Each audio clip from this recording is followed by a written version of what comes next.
Welcome back to cortex. आज हम करने वाले हैं configure firewall rule to allow HTTP traffic for web server lab. So first take start lab. So again this is a challenge lab. So इसमें हमें इस challenge को solve करने के लिए कोड लिखना होता है खुद से, बिना किसी कमांड की हेल्प से। मैं इस वीडियो में आपको एक कोड प्रोवाइड करने वाला हूँ जिसमें आपको रन करने से ही वो लैब कंप्लीट हो जाएगी, लेकिन हम डायरेक्टली रन ना करके पहले उस कोड को अच्छी तरीके से समझेंगे। तो कोड डिस्क्रिप्शन में दिया हुआ है, आपको वहां से कॉपी करना है एंड नोटपैड में आके पेस्ट करना है। एंड वो कोड किस तरीके से इस लैब को सॉल्व कर रहा है वो मैं आपको अब समझाने वाला हूँ। So let's go back to the notepad. So this is the code that we will be using to solve this lab.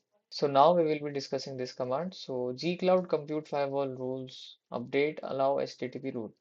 So I will explain this whole line in one way. First, gcloud is the gcloud prefix that we use for every command.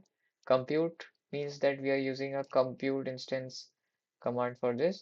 Firewall rules, it updates an existing firewall rule named allow http rule.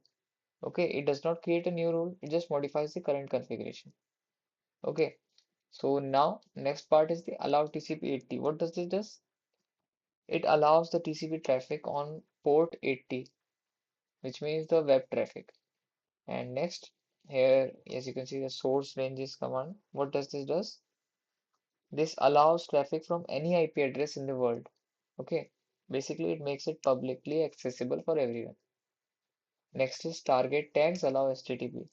So what it does that it applies that firewall rule only to instance with the network tag allow HTTP. Okay, only VMs, that means virtual machines tagged allow HTTP will receive HTTP traffic. So the problem was that port 80 was not properly allowed and the external users couldn't access the website.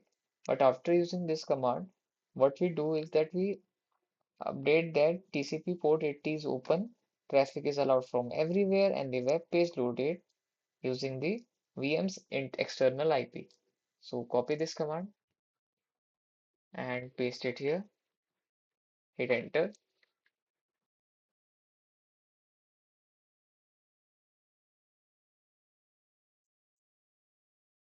After it is completed, click check my progress.